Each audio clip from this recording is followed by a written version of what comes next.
Hi, hello, hello, hello. I missed you. So, maganda ang ating topic. Bible-based regarding sa faith alone. And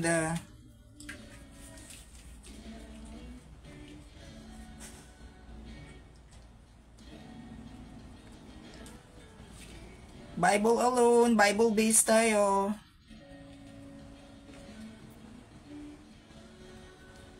Busy pa ako sa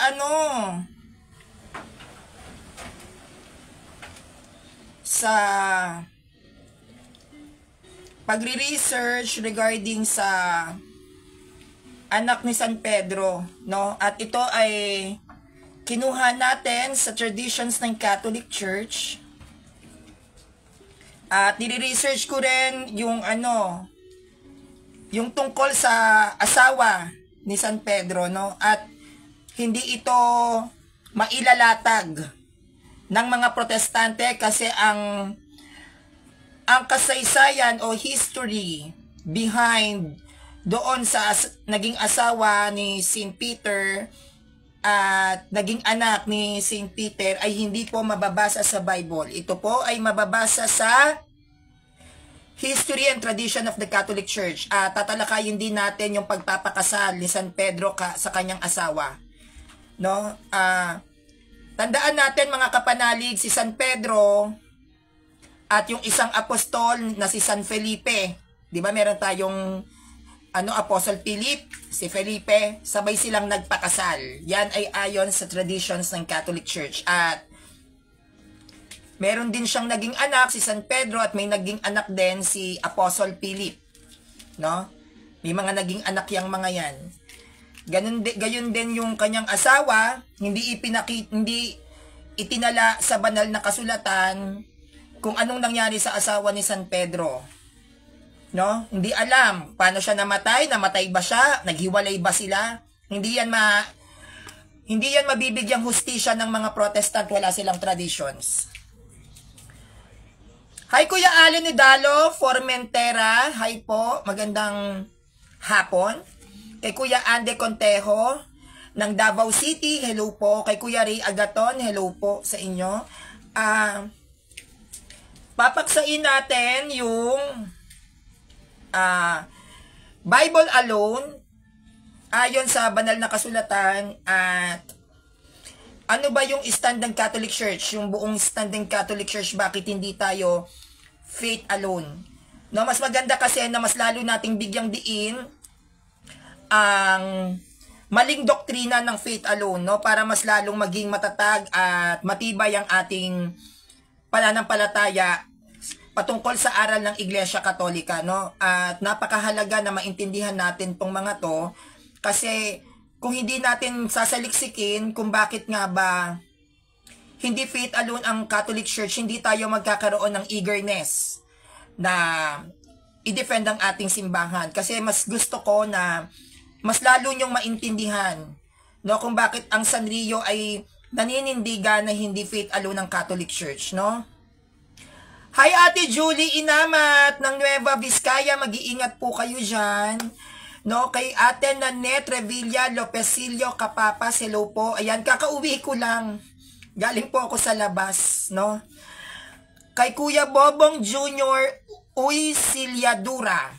Yan, hello po. At maraming pong salamat sa mga nanood ng live presentations ko kahapon, no? Thank you po sa inyong mainit na pagtanggap at pakikinig.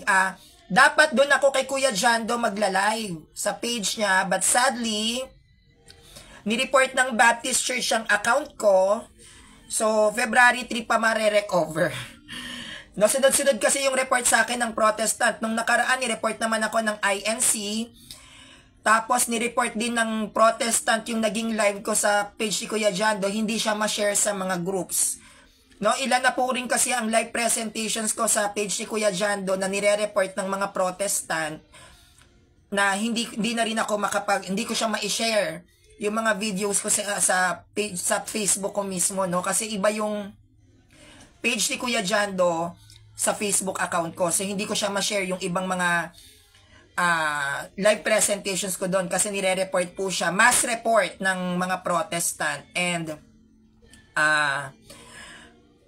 nireport din ako kahapon ng Baptist, no, kaanib ng Baptist Church dahil sa mga naging paglalatag natin patungkol sa faith alone. Talagang umuusok at naglalagablab ang kanilang pagmamahal sa akin, kaya ako nireport. So, hindi po muna ako makakapag-live sa page ko Jando hanggang February 3. So, dito muna tayo sa Facebook account ko. Then tomorrow, we will discuss the part 2 na stand ng Catholic Church regarding sa sign of the cross. And shout out sa mga nag-request sa akin patungkol sa stand ng kung ano ang stand ng Catholic Church regarding sa Ash Wednesday. Yan ay ating tatalakayin sa mahal na araw. Lahat ng mga traditions ng mahal na araw natin, yan ay ating tatalakayin. Yung Ash Wednesday, yung ano pa ba yung mga nasa mahal na araw natin, yung pag-aayuno ng 40 araw, ano yung kahalagahan nito sa atin, no? Yung bisita iglesias, bakit meron tayong bisita iglesias na tinatawag, yung mga alay lakad, bakit may alay lakad tayong tinatawag. So, i-discuss natin lahat yan sa mahal na araw, no? At yan ang magiging offer ko kay Lord sa darating na mahal na araw. Kaya, ang unang pagpasok ng mahal na araw, tayo ay sunod-sunod na makakapag-live presentations doon dahil pero sisikapin ko po kasi 40 days ang ano natin, 'di ba, Lenten season. So susubukan ko magkaroon ng araw-araw na live presentation sa buong Lenten seasons bilang offer ko na lang din kay Lord, no? Sabi nga, kung magfa-fasting ka, hindi lang yan nakakonsentrate sa pagkain. Sa darating na mahal na araw, pwede kang mag-fasting sa pamamagitan ng halimbawa, bukod sa pagkain, magbabawas ka ng pangit na ugali mo. Or ang way ng pagfa-fasting mo is prayer fasting na tinatawag. Araw-araw kang mag-o-offer ng rosary o ng kung anong devotion meron ka sa darating na mahal na araw, no? At tatalakayin din natin sa mahal na araw yung sinasabi nilang bakit bawal daw. Pinagbabawal daw ng Katoliko pag mahal na araw ang kumain ng karne, ha? Tatalakayin natin. So marami tayong pag-uusapan sa darating na mahal na araw para mas lalo tayong mapamahal sa mga tradisyon ng ating simbahan. Hindi lang sapat na tayo ay sumusunod sa tradisyon ng ating simbahan, kinakailangan alam din natin kung bakit ganun ang mga tradisyon ng ating simbahan at kung kailan ito nagsimula, sinong nagpasimula at paanong nagsimula, no? At kung paano ito nakarating sa atin dito sa bansang Pilipinas. Sino nagparating, paano nakarating? Lahat po ng mga informations regarding sa Lenten season, sisikapin po nating saliksikin yan sa abot ng aking makakaya para lamang po maibigay ko sa inyo ng buo kung ano ang nais ipahiwatig sa bawat Kristiyanong Katoliko sa buong mundo, yung kahalagahan ng Lenten season. No? So, shout out po kay Kuya Conap Hills, magandang hapon po sa inyo. Kay Kuya Ben Caudal, hello po. Kay Kuya Emmanuel at Chica Lumibaw, shout out po. At kay Ate Mergin Lumibaw, hi po sa mag-asawang Lumibaw, napaka ano po nila, devoted nila, no, sa pagle-lecture patungkol sa simbahan. And I'm so proud of it, no. Natatandaan ko si Kuya Emmanuel at Chica, hindi pa yan, namit ko yan, hindi pa ako live debater, no. I mean, nakilala ko si Kuya Emmanuel at Chica Lumibaw, hindi pa ako live debater, parang ano pa ako noon, wala pa akong alam, hindi pa ako aral, hindi pa yan nagla-live si Kuya Emmanuel, pero nakaka-proud, nakikita ko na siya na nakakapag-live na, no? Shoutout kay Kuya Noel Barcena, hello po, magandang hapon. Kay Ate Aviana Drea Fukushima, no? Shoutout po, LGBTCFD here. Hi po, shoutout sa lahat ng mga LGBTQ community na sumusuport at nanonood sa akin, yung mga LGBTQ community na pinipilit iwasan yung mga kanilang mga kahinaan sa kabila ng pagiging LGBTQ nila. And wag po kayong mag-alala sa mga nagre-request sa akin patungkol sa ano ang LGBTQ stand ng Catholic Church. Soon No, soon po yan. Basta pa isa-isa lang po kasi hindi ko kaya ng sabay-sabay. Baka sumabog naman po yung utak ko. No, mahirap-hirap din naman po kasing mag-aral. Pero sisikapin ko po na ibigay ko yung lahat ng makakaya ko para madali ko ding maintindihan yung mga binabasa ko, no? Kasi medyo masakit siya sa mata pag nagbabasa talaga. Maluluha-luha yung mata mo, mahapdi. Pero sisikapin ko po na yung mga request po ng mga kapanalig natin, kung ano yung dapat na gusto ninyong itapi ko, aaralin po natin yan, bibigay natin yung best natin siya, no? Kay Kuya Chris Eloy Mendoza, hi, happy viewing. Kay Kuya Angkol Jojo Barber, happy viewing po sa inyo. Kay Ate Jacqueline Albino Dolorido ng Kabankalan, hi po, shout out. Kay Kuya Narciso Etchon Castorico, hello po sa inyo. Kay Ate Aji Pin Yan, hello po. Aji Pin Yin, hello po sa inyo. Hi Kuya Ruel Balala, maraming salamat sa panonood. Kay Ate Emma de la Cruz, have a blessed Thursday San Rio. God bless you po sa inyo. Kay Kuya Marcelino Lumibaw, hi Kuya. Ayan na ang mga signal interruptions, no? Andiyan na.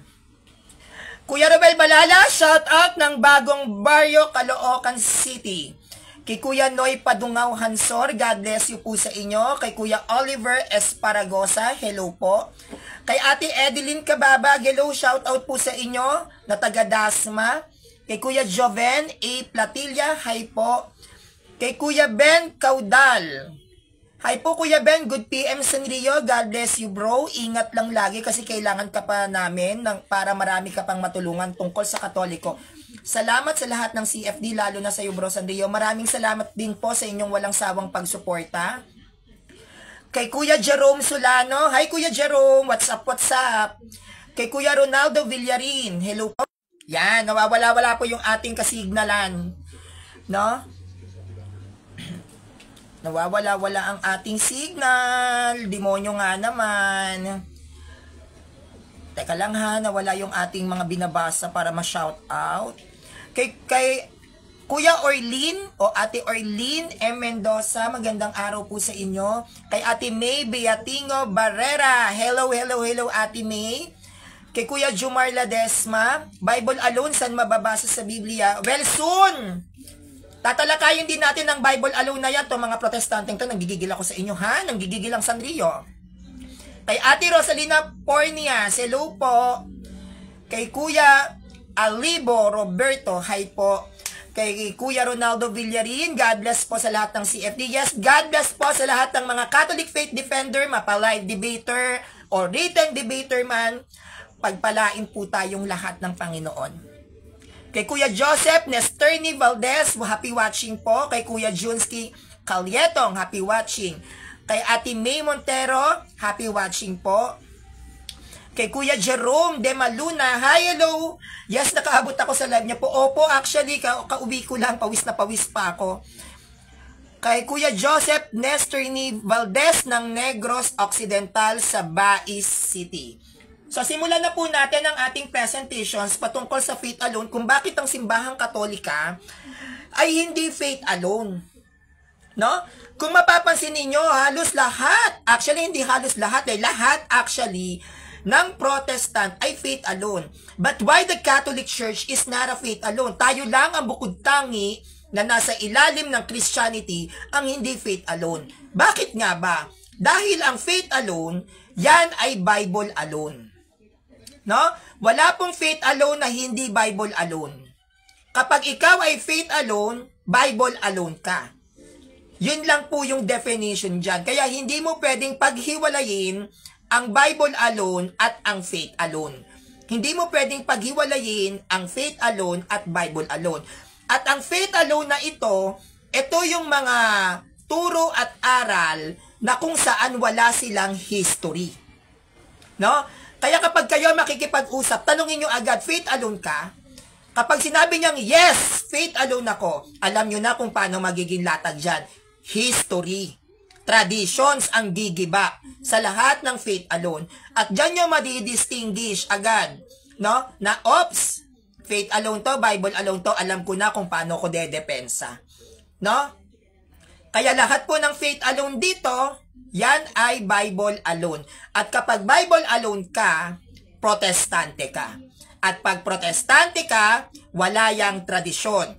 At dahil wala yang tradisyon, takot yan sa standard references. Pag takot sa standard references, takot yan sa historical context and facts.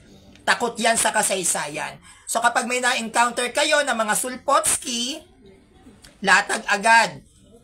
Church history. No? Church history agad, wag nang etchos, wag nyo na pahirapan ng mga sarili ninyo dahil hindi naman tayo Bible alone. Meron din tayong dapat gamitin na traditions. At mas maganda kung tayo ay gagamit din ng mga history, hindi lang para sabihin na hindi makakasagot yung kalaban nyo. No? Hindi lang dahil doon. Kundi para mas madali ring maintindihan ng mga mabababaw na Katoliko kung paano nila uunawain at iintindihin ang mga katuruan ng ating simbahan.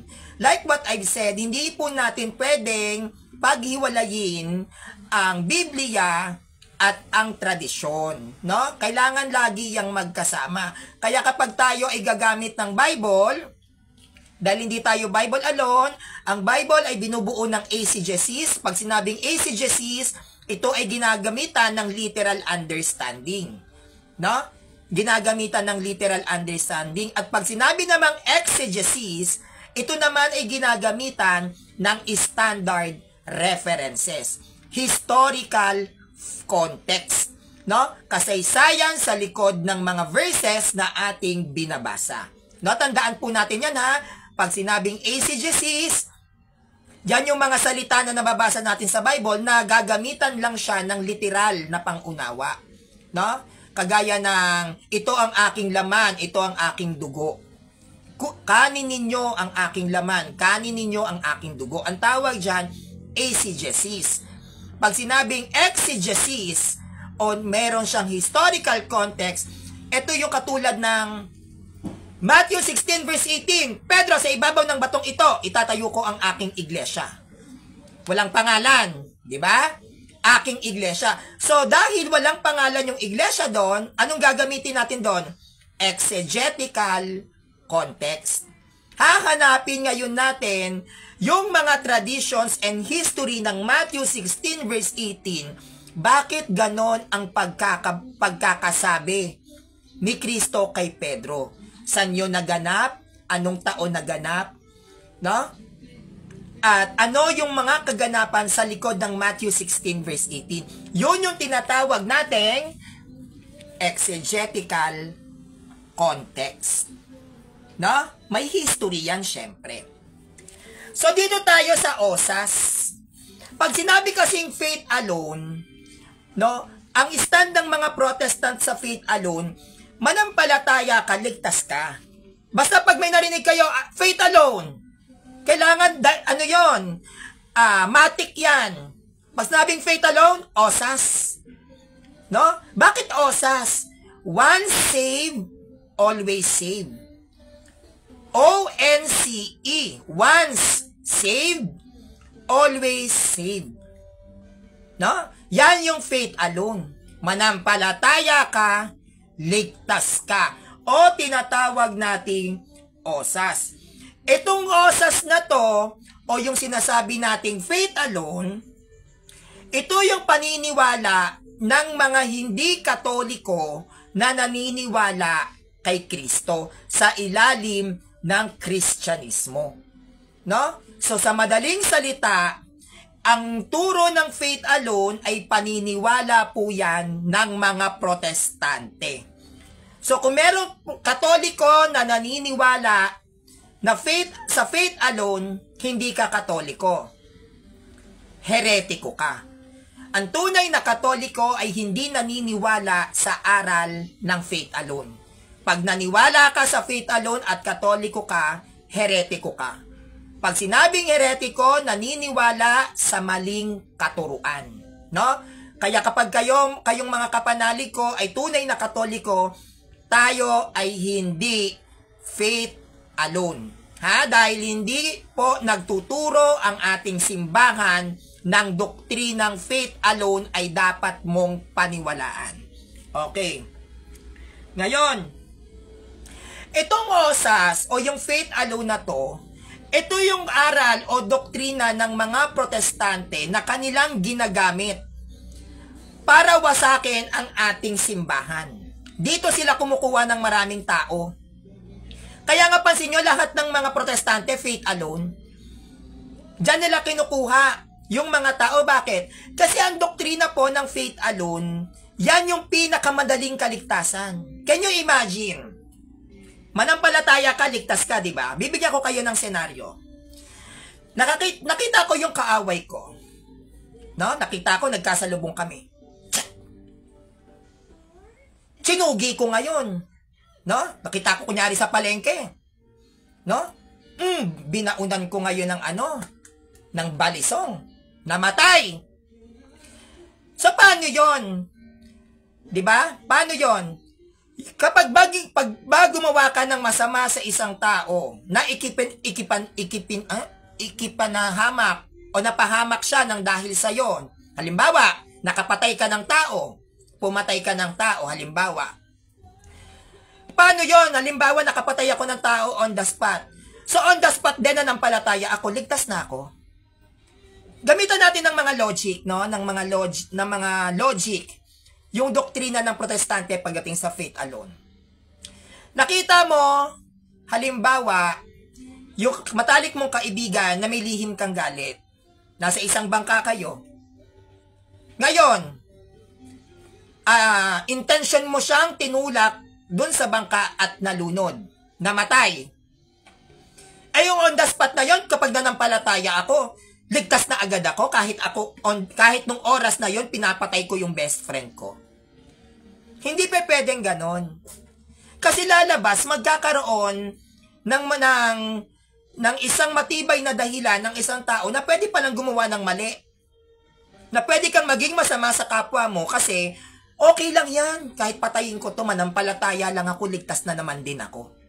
Ganon ang magiging reasoning ng isang tao na intention mong gumawa ng mali sa kapwa mo, intention mong mag-isip ng masama sa kapwa mo, intention mong mapahamak ang kapwa mo, at ang sasabihin mo lang sa sarili mo, okay lang yan. Kasi alam ko naman pagtapos neto, manampalataya lang ako, ligtas ako. Ano ang pangit na nagiging bunga pag ikaw ay faith alone? Hindi ka nagkakaroon ng control sa pangit na ugali mo. Hindi ka nagkakaroon ng self-control sa kung anong iniisip mong hindi maganda sa kapwa mo. Bakit? Kasi nga manampalataya lang, ligtas na. Kaya nakakatakot yung easy salvation. Nakakatakot maniwala at nakakatakot na maging faith alone kasi yan yung isang katuruan na malaya kang gumawa ng masama. Kasi pwede ka namang manampalataya, ligtas ka. Sa ating mga Katoliko, hindi po ganyan. Pag nakapatay ka ng tao, ikumpisal mo man yan sa pare, pagbabayaran mo pa rin yan sa kabilang buhay. Kapag nakapatay ka ng tao, kahit humingi ka pa ng tawad doon sa pamilya ng pinatay mo, pagbabayaran mo pa rin yan. Kasi naniniwala tayo na ang kasalanan ng isang tao ay pagbabayaran yan pag namatay hanggang sa kahuli-hulihang kusing. Kaya mahirap magpakabanal sa Katoliko. Mahirap maging matuwid. Mahirap ibigay ang buong puso at kaluluwa sa simbahan dahil ang bigat ng turo ng Catholic Church when it comes to salvation. Kaya nga yung every Catholic members, no, ang bawat Katoliko na nasa ilalim ng ating simbahan, lagi nating sinasabi, 'di ba? Hindi tayo banal. Hindi tayo matuwid. Kalimitan sa mga Katoliko, hindi sila basta-basta nang uusig o nang huhusga kasi tinitignan muna nila ang sarili nila na hindi sila perpektong tao. Unlike sa faith alone kasi, pag ikaw ay faith alone, manampalataya ka, ligtas ka na, perpekto ka. Kasi when you are saved, it means you are righteous. Matuwid ka. Ang ano mo, ang kalidad ng spiritual mo malahob. Moises. Kasi mga ligtas yan, di ba? Mga propeta. Yan ang mga faith alone. Yan yung mga faith alone mindset na kapag nanampalataya sila, mala Moises na. Pag nanampalataya sila, mala propeta na. Pag manampalataya lang sila, ligtas na ako. No? Mala alagad ni Kristo na sila. Unlike sa ating mga Katoliko, hindi kasi tayo faith alone. Kaya nga may mga fasting tayo, meron tayong mga devotions like rosary, divine mercy, prayer and fasting. No, depende kung saan kayo nagde-devotion because we always believe we Catholic members are not perfect. Unlike sa Protestant which is they are faith alone, they believe na kalebel nila ang mga alagad when it comes to in an spiritual aspect. Sa aspetong spiritual, ang tingin ng mga born again sa sarili nila, ligtas sila. So, pag ligtas sila, ang spiritual nila katumbas ng mga alagad. At walang ganon. Hindi pwede na nampalataya ka lang, ligtas ka na, hindi. Bakit? Even sa Old Testament, they are not faith alone. Kasi kung faith alone ang mga nasa Old Testament, bakit nag-aalay ng guya? Ng bakang matataba, ng tupa, ng kambing, di ba? Nag-aalay sila sa altar. Bakit? Para humingi ng tawad sa Diyos. Hindi faith alone yung ganon. Faith alone bang matatawag sa Old Testament? Mag-aalay ka ng ano? Ng tupa? Ganon ba ang faith alone? Bakit kung faith alone ang Old Testament, bakit kinakailangan pa na mag-sacrifice sila? At meron ding mababasa sa Bible kung paano pinapatawad ng Diyos ang mga tao sa lumang tipan. Because sa Old Testament, no, para mapatawad ka, kinakailangan mong mag-alay. Para mapatawad ka. Anong inaalay ng faith alone? Kailangan mong maialay sa Old Testament. So, it is very clear that the Old Testament is not a faith alone. Second, hindi faith alone ang Catholic Church katulad ng nasa Old Testament. Old Testament muna tayo ha. Bakit? Natatandaan po ba, kung ating aaralin o pag mag-o-observe tayo sa Old Testament, no? Pag-obserbahan natin yung Old Testament. Sa Old Testament, walang nakakakita sa Diyos. Diba? May nakakita ba doon? Literal? Walang pwedeng makakita sa Diyos kasi mamamatay ka. Ganon siya kabanal. Ang nakakamatay kasi sa God the Father, yung holiness. Diba? Even si Moises tumanda yung muka. Liwanag pa lang ha. Kasi pwedeng mamatay si Moises. So ano yung gusto kong ipahiwatig sa inyo? Old Testament is not a faith alone, yung mga early Israelites. Kasi yung mga tao noon, though that they don't believe or it's hard for them to believe that God exists, that God was existing during that time, they follow the commandments. 'Di ba? Hindi mahirap sa isang Israelita noon na maniwalang may Diyos. Maniniwala ka ba hindi mo nakikita? Tapos sinasabi lang ng propeta sa iyo. 'Di ba?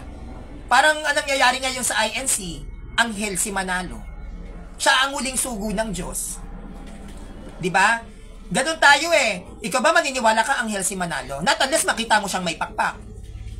Maniniwala ka bang sinugo si Felix Manalo ng Diyos? Not unless nakita mo na nakipag-usap siya mismo sa Diyos. Ganon yung sitwasyon ng Old Testament. Pero paano ko ipapasok dito yung hindi sila faith alone?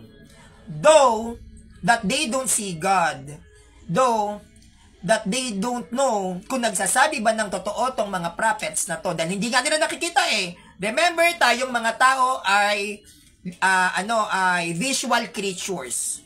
To see is to believe tayo eh. 'Di ba? Kaya nga matibay ang ating mga doktrina because the Catholic Church, we have what?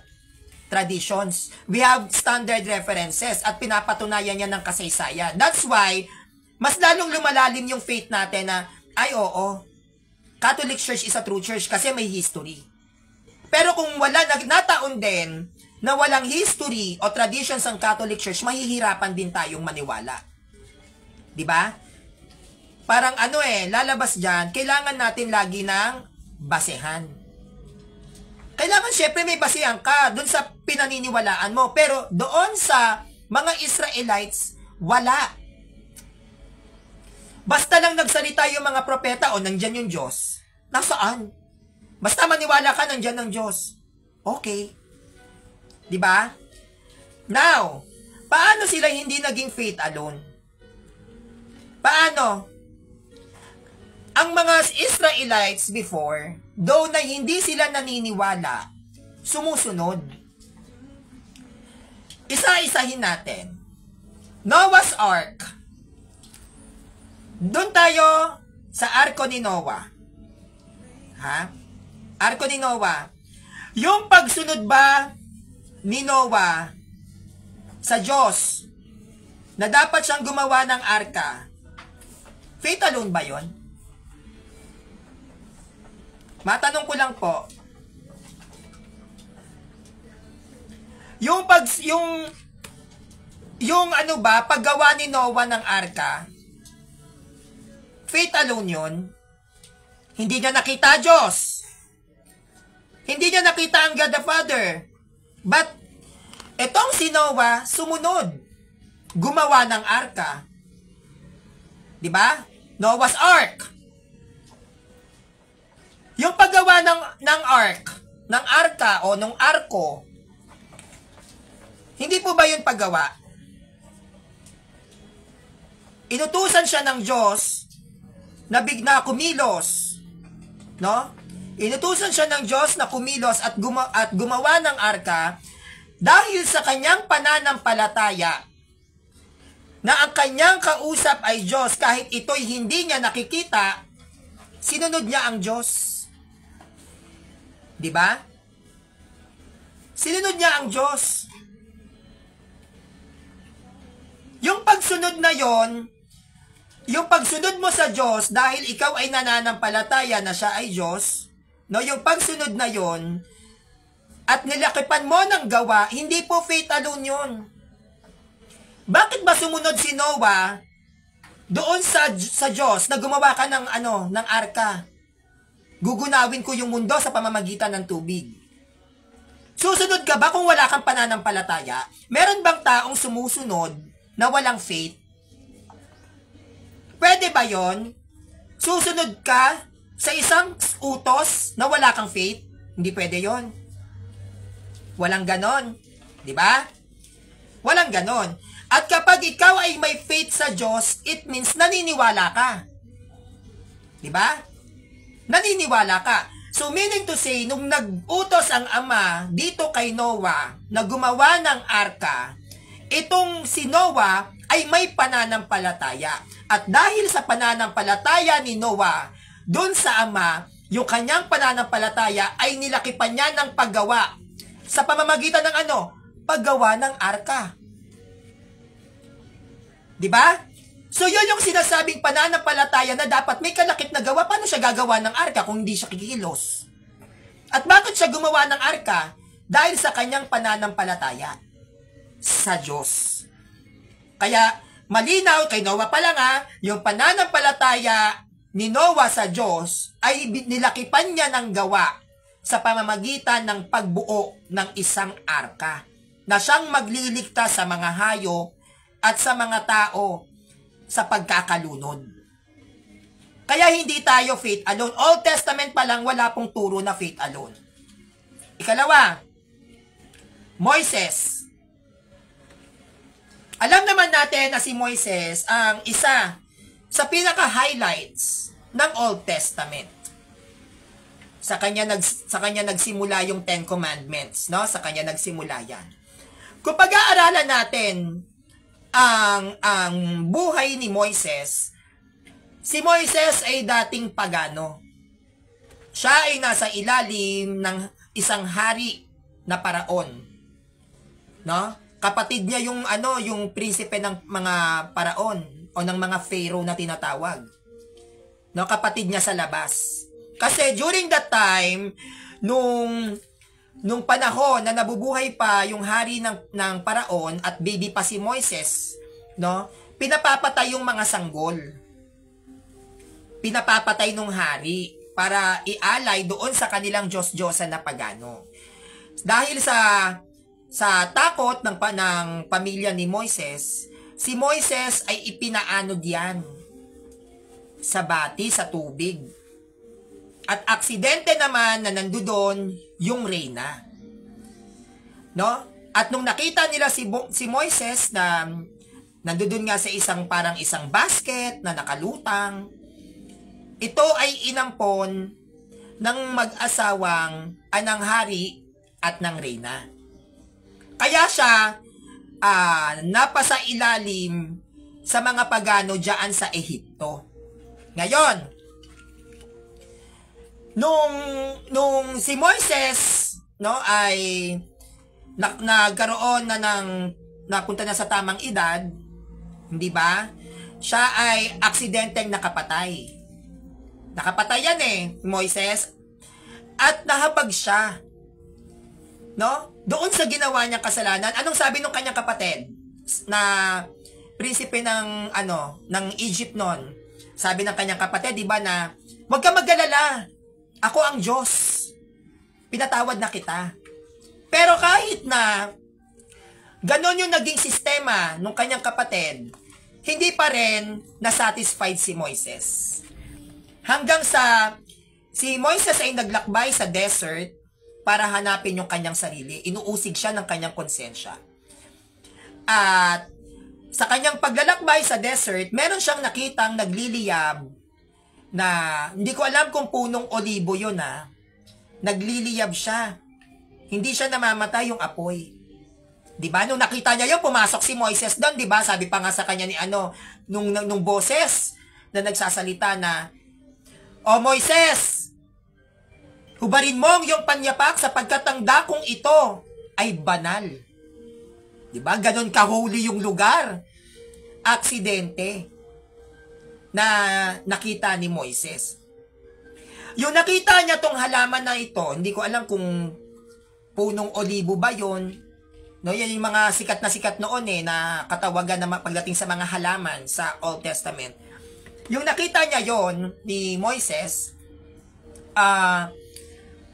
doon sila nagkaroon ng ugnayan ng Diyos. Doon sila nag-usap, doon sila nagkaroon ng masinsinan na pagpapahayag patungkol sa kung ano ba yung dapat na paniwalaang pananampalataya. Though na itong si Moises ay hindi niya alam o kilala yung kanyang nakakausap, kung ating aaraling maigi, ang Diyos na ito na nakausap ni Moises ay binigyan ng utos. No? Itong si Moises, kung ano yung dapat niyang gawin. Inutusan ng Diyos si Moises. No? Moises, bumalik ka sa Ehipto, bawiin mo yung mga tao doon, palayain sila at dalhin sa Israel. Diba? Yung matagal na pagkakaalipi ng mga Israelita sa ilalim ng mga Ehipto, si Moises ang naging daan.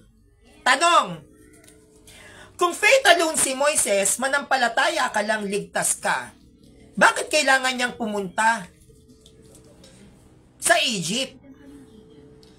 Pwede naman yung mga taong nasa Ehipto, manampalataya lang Hindi naman nila kailangan pang tumakas doon sa Ehipto. Pero nagkaroon ng pagkilos.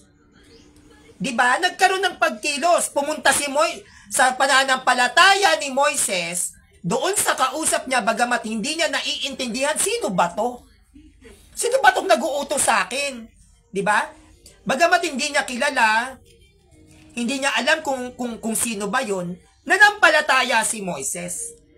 At dahil siya ay nananampalataya, doon sa kanyang kausap, lahat ng inutos nung kausap niya doon sa nagliliyab na halaman na yon, sinunod niya. May pagsunod. Diba? At dahil sa kanyang pananampalataya at siya ay sumunod, no?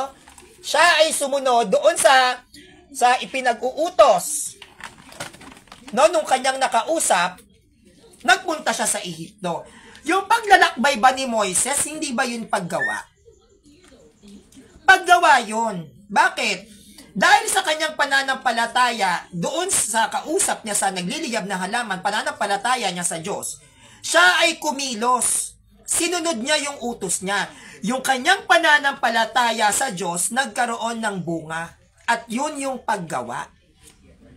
Maliligtas ba ang Israelita kung hindi siya pupunta ng Ehipto? Sana ang ginawa na lang pala ni Moises, umupo dun sa harapan nung nagliliyab na halaman na yon at sinabi niyang nananampalataya ako, ligtas ang Israel. Sana ganon. Bakit kailangan niyang kumilos? Bakit kailangan niyang pumunta ni Moises doon sa bayan ng Ehipto? Para sila ay paalalahanan at paliwanagan na ang Diyos ay tutulungan sila at ililigtas. No? Tutulungan sila at ililigtas. Ganon yun. Hey, paano nila malalaman kung hindi ka gagawa? Hindi tayo pwedeng naka-Indian seat ka lang at sabihin mong ligtas na ako, nananampalataya ako, ligtas ako. Hindi. Lagyan mo ng actions. No? Lagyan mo ng actions. Bigyan pa natin ng isa. Yung isang pwede kong ihalimbawa sa inyo is, ano ba yung magandang ihalimbawa sa Old Testament? Ito, Ark of the Covenant. Kaba ng tipan. Ito yung usually nating itinuturo at ginagamit pang depensa sa mga protestante pagdating sa usapin ng rebulto, kaba ng tipan, di ba? Ang kaba ng tipan, yan ay mayroong kerubim sa magkabilang dulo. Ngayon, itong kaba ng tipan na to, no? Itong kaba ng tipan na ito ay may dalawang rebulto. Sinong bumuo ng kaba ng tipan? Sa mga Katoliko, sinong bumuo ng kaba ng tipan? Ang bumuo ng kaba ng tipan ay si Bezalel. No? Si Bezalel ay isang artist. Isa siyang craftsman, mang-uukit, kilalang mahusay at magaling na iskulptura. Doon sa panahon, no, ng lumang tipan. Kilalang kilala yan si Bezalel na yan. Siya yung gumawa ng toldang tipanan na tinatawag natin tent meeting. Siya rin ang gumawa ng Ark of the Covenant. Si Bezalel. Ngayon, itong si Bezalel ay isang taong matuwid na may mataas na pananampalataya sa Diyos, though na hindi niya nakikita. Yun naman kasi ang faith eh. Diba? Pag sinabing faith, you are believe into something na hindi mo nakikita. Pag ikaw ay naniniwala sa isang bagay na hindi mo nakikita, pero pinaniniwalaan mo, that is faith. That is faith. Di ba? Parang, halimbawa, na-in-love ka. Nakikita mo ba yung in love? Yung kung anong kulay, kung anong itsura, pag nai-in-love ka, di ba? Hindi. Pero nai-in-love ka sa isang tao na hindi rin naman natin alam bakit ka nai-in-love. Na which is, yung pinapakita naman sa'yo ng taong yun, pinapakita rin naman ng ibang tao sa'yo. Pero bakit sa kanya? Na which is, ang hirap din siyang, mahirap siyang i-explain. But we people believe that we are in love to that person. Though na ginagawa rin sa atin ng ibang mga tao yung ginagawa nung kusan kanino tayo na in love, pero sa kanya katinamaan. Diba? Ganon yung faith. Paniniwala mo sa isang bagay na wala kang kasiguraduhan kung nag-e-exist ba to o hindi. That is faith. So, etong si Bezalel ay pinagawa ng Ark of the Covenant. Because of faith ni Bezalel sa Diyos, sumunod siya sa utos ng Ama. Diba? Hindi naman niya sinabing ano eh. Kinausap siya ng Diyos, sinabi niya lang na nanampalataya lang ako. Hindi. Pero yung faith ni Bezalel ay nalakipan niya ng gawa. Sa papanong paraan? Kung ano ang sabi ng Diyos, kung ano ang magiging itsura ng tent meeting o yung toldang tipanan sa Old Testament, kung ano yung magiging itsura ng Ark of the Covenant, ganito yung sukat, ganito yung itsura, ginawa niya. Diba?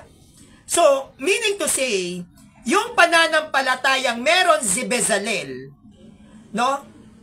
Nilakipan niya ng gawa. Hindi pwede kasing faith lang ng faith. It is wrong. Di ba sabi nga nung kausap nating Baptist, halimbawa daw nalulunod ka at hindi ka raw marunong lumangoy. Ang gagawin mo daw dapat, manampalataya ka. That's wrong. Bakit? Ilan mga barko ang lumubog? Sa tingin nyo ba hindi yan nanampalataya during that time, mamamatay na sila? Baka lahat yata ng santo, yung mga ibang nalunod sa mga lumubog na barko, tinawag. Pero hindi eh. Hindi ganun yon. Hindi siya literal understanding na kapag nalulunod ka sa dagat, ay nananampalataya ako, aahong ka, lulutang, maglalakad ka sa ibabaw ng tubig. Hindi. Diba? That's faith. Ibig sabihin, F-A-T-E. Kapalaran niya yon. Diba? Kapalaran niya yon. Hindi yon kasalanan ng Diyos kung bakit sila nalunod. Kasalanan nila yon. Alam nilang bumabagyo. Halimbawa, ang kulit-kulit. Gusto pa rin maglakbay sa dagat. O, edi nalunod. Sila yung nag-decide kung bakit gusto nilang mamatay. Hindi yan kagustuhan ng Diyos na malunod ang tao. Mahal ng Diyos ang mga tao. Kung ano man ang ikinapapahamak ng tao, hindi yan kasalanan ng Diyos. Kasalanan ng tao yan. 'Di ba? Nakatira ka dun sa ilalim ng bangin. Alam naman nila na pwedeng mag-landslide, ang kulit ayaw umalis. Nag-landslide. Natabunan sila, namatay, kasalanan ng Diyos, hindi. Sa katigasan ng ulo nila. Nalulunod ka, hindi ka marunong lumangoy, mananampalataya ka bang nalulunod ka? Hindi, gagawin mo lahat ng paraan para makasurvive. Alam nga naman magdasal ka pa. Paano ka makakapagdasal? Di ka na nga makahinga. Gagawa ka pa rin gagawa ng paraan para mabuhay ka. Diba? Gagawin mo lahat ng paraan. Papayag ka ba naman ng palataya ka bang nalulunod ka? Syempre hindi. Diba? Syempre hindi. So hindi faith alone ang Old Testament. Dito tayo sa New Testament. Hindi faith alone si Christ. Hindi faith alone ang 12 apostles. Hindi faith alone ang early Christians. Bakit? Bakit po? Unang-una, alam naman po natin mga kapanalig na si Kristo ay nangaral. Hindi pa pwedeng maging faith alone ang isang mangangaral. Bakit? Dahil sa iyong pananampalataya, because of your faith, ito ay nagbubunga ng gawa. Diba? Pag ikaw ay may pananampalataya, ito ay laging nagbubunga ng gawa sa pamamagitan ng pagtuturo. Bakit nagkakaroon ng pagtuturo? Dahil nais mo na ang pananampalatayang meron ka at ang pananampalatayang naiintindihan mo ay maintindihan ng ibang tao. Paano mo maipaiintindi ang pananampalataya mo? Indian seed? Manampalataya lang? Hindi. Paano malalaman ng mga tao ang pananampalatayang meron ka? Tititigan mo? At sasabihin mo na, hindi, ang pananampalataya walang kalakip na gawa. Walang kalakip na gawa. So tititig ka lang. Kasi pag kaya nga faith alone eh. Faith alone, sinasarili mo. Ang faith na meron ka, sasarilinin mo, faith alone. Hindi ka pwedeng lumaglakip ng gawa dyan. So kapag may faith sila, mga Protestant, tititig lang. Tititigan lang nila yung tao. At yung tao, bahala silang manghula kung ano yung faith mo. Sosolohin lang nila. Ayun ang faith alone eh. Kaya nagtataka ako, faith alone sila pero nagtuturo. Faith alone nangangaral. Hindi ganun yun. Kapag ikaw ay may faith, ganun ang sa panahon ng New Testament di ba? Yung mga faith ng 12 apostles, dahil sa matinding pananampalataya nila sa Diyos, no? ito ay nagkaroon ng bunga. Ano yung bunga? Kumilos sila. Gumawa sa pamamagitan ng pagtuturo. Naglakbay. Dahil sila ay may malalim na pananampalataya, nagkaroon ng paggawa sa pamamagitan ng paglalakbay. Hindi ba paggawa yung paglalakbay? Dahil sa faith nila, naglakbay sila. Di ba? May work. Dahil sa faith nila, nag-decide silang pugutan ng ulo. May work. Wala bang work yon? Hinayaan nila ang kanilang mga sariling patayin. Yung faith nila ang nagbigay daan para sila ay mapatay ng mga pagano. May works. Ang pagpipreach o ang pangangaral, pagdating sa pananampalatayang meron ka, pag ikaw ay kumilos at isinabuhay mo ito, may paggawa yun. Kaya hindi tayo pwedeng maging faith alone. Hindi pwede na ang mga sinaunang Kristiyano faith alone na pinatay yan sa pangangaral. Si San Nicolas, noong nakaharap niya si Arius, ang nagpasimula ng heresy, isa. Sa nagpasimula ng heresy si Arius, Arianism, no? Dating syempre Catholic Church yan. Pare, if I'm not mistaken. No? Pare, ngayon naging heretical to si Arius. Kay Arius nagsimula ang aral na si Kristo ay hindi Diyos. Yan, yung aral ng INC, kay Arius naman yan. Heresy yan, siya yung kinikilalang heresy sa panahon ng mga sinaunang Kristiyano. Anong ginawa ni San Nicolas? Sa gitna ng pagtuturo ni Arius, na ang Kristo nyo, mga Katoliko, ay hindi Diyos. Ito ang tunay na turo. Kasi wala pang Bible eh. Kumbaga, kanya-kanya sila ng scriptures, kanya-kanya ng traditions. Kaya nga kung aaralin natin, ang Western Rite at Eastern Rite, may kanya-kanyang liturgical masses yan. Iba-iba ang tradisyon ng mga misa ng mga Katoliko. Kung pupunta kayo sa Eastern Rite, iba. Sa Eastern Rite, meron pa rin tumatangkilik ng traditional Latin Mass lang. Iba-iba, ayon sa tradisyon ng bawat bansa na nasakop ng 12 Apostles. Pero kung titignan ninyo, nung nagturo ito si Arius regarding sa divinity of Christ, that Christ is not God, anong ginawa ni Arius? Habang nagtuturo to, anong ginawa ni Saint Nicolas? Habang nagtuturo to si Arius, sinampal niya yan. Sinapok niya yan si Arius. Nakatikim ng matinding sapok yan kay Saint Nicolas. Imagine niyo nanapok ha. Pero santo. Nanapok ng heretical teachings. Sinugod niya yan sa entablado habang nangangaral si Arius. Sinakyat yan ni San Nicolas, sinapok niya yan. Dahil sa pananampalataya ni San Nicolas, which is ito ang isa sa sinaunang Kristiyano ng ating simbahan, sa matinding pananampalataya niya, nagkaroon ito ng pagkilos. Nagkaroon ito ng paggawa. Ano yung paggawa? Sinapok niya. Yung heretical na nagtuturo si Arius. Kaya hindi masama na ipaglaban mo ang faith mo sa kahit na anong paraan. Dahil ganyan ang mga sinaunang. Kaya nga pinatay eh. Isipin ninyo, anong klaseng salita ang ginagamit ng mga sinaunang Kristiyano sa mga pagano para patayin ka? Ang mga sinaunang Kristiyano nating mga Katoliko, unang-una mga dalubhasa yan. At dahil matatalino ang ating mga sinaunang Kristiyano, iba ang bunganga niyang mga yan. Matataling magsalita yan. Iba mag-manifest. Pagdating sa pagtuturo ang mga early Christians, kaya nga pinagpapatay. Isipin nyo si Father Richmond Nilo. Kung napanood nyo kung paano siya mag-deliver ng pagtuturo, ano nangyari? Pinatay. Bakit? Matalim magsalita. Talagang nanunuot sa butot laman ng mga protestante. Ganun ang sinaunang Kristiyano. Kaya yung pinagpupugutan ng ulo ng mga pagano, tingnan nyo naman ang nangyari. Na-convert ang isang bansa. Bansa yun ha?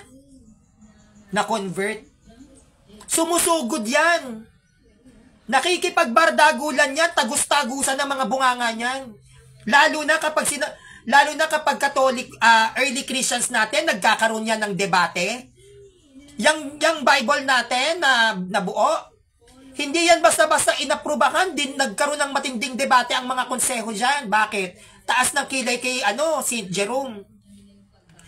Siyempre kasi, halimbawa, nasa mga councils tayo, o Council of Alexandrian Council, Council of Nicaea, Council of Carthage, Council of Vatican, o Council of Rome na tinatawag, o mga Council of Jerusalem. Isipin ninyo, ang babansagan na nag-compile ng Bible si Jerome. Tapos tayong lahat nasa konseho, syempre magmamarka na yun sa history ng Christianity. Na, ay, nako, hindi pwede to. Ano, Jerome, ano ka? Bakit ikaw ang pangalan mo naka-ano dyan? Na nag-compile ng Bible, hindi pwede to. Tututol ako. Kaya ang isa sa ama ng ating simbahan, si San Agustin, nakipagbardagulan yan kay St. Jerome. Hindi ako pumapabor sa translations mo. Hindi ako pumapabor sa compilations ng Bible mo. Hindi yan agad-agad niyakap ng mga councils nung nabuo yan ni Jerome. Hindi. Nagtaas ng kilay ang mga mga early Christian scholars, nagtaas ng kilay kay Jerome. Lahat ng mga scholars ng Katoliko matatalino. Imagine ninyo sa isang konseho, ilan ang mga bishops dyan. Dadaan yan. Sa bawat councils na punong-puno ng mga bishops, ng mga early Christians, lahat yon dalubhasa. Isipin mo, kailangan mapa-agree ni Jerome yung mga councils na yan, na itong na-compiled na Bible, which is Latin Vulgate, ay accurate ayon mismo sa original manuscript. Kaya nagtaas ng kilay yan, yung mga early Christians natin, hindi yan basta-basta tinanggap. Binomba muna nila si Jerome. Kinuyog yan, hindi lang si San Agustin. Ang daming mga councils ng early Christians na talaga nagtaas ng kilay kay St. Jerome bago yan inaprubahan ng simbahan. Sasabihin nila nag-compile lang ang Catholic Church sa Bible, hindi. Hindi yan agad-agad inaprubahan. And to think 30 to 40 years bago nabuo yung translations ni Jerome. Yung Bible, naubos ang kabataan niya dyan, naubos, pero hindi na-appreciate agad-agad yan. Hindi yan na-appreciate agad-agad no nakipagnaragan muna si Jerome sa mga councils. Kaya yung mga nakikita natin sometimes na pagtatalo ng Catholic sa Catholic, wala pang pangalang Catholic, nagbobombahan na yan. Even si San Ignacio, at saka si San Evodius, remember? Si San Evodius is the second bishop ng Antioch, and the third bishop of Antioch is San Ignacio. Si San Ignacio ang nagbigay sa atin ng pangalang Katoliko, while si San Evodius, the second bishop of Antioch, ang nagbigay sa atin ng bansag o katawagang Kristiyano. Kaya may tinatawag na Kristiyano dahil kay Evodius. Itong si Evodius at saka si San Ignacio, based on the history, nagbanggayan. Nag-agawan ng pwesto yan sa pagiging second bishops. Merong nagkaroon ng padrino si San Evodius, nagkaroon din ng padrino si San Ignacio. Nagkaroon ng eleksyon yan. Labanan sila ni San Evodius. Ang naging kakampi ni San Ignacio, mga manunulat, kasi sikat na manunulat Sikat na manunulat yung naging kakampi ni San Ignacio. Oy, kay San Ignacio tayo. Parang ganon. Ito ang second, dapat maging ikalawang obispo ng Antioch, hindi si Evodius. Ito namang si Evodius, ang naging kakampi naman nito, malapit naman kila San Pedro.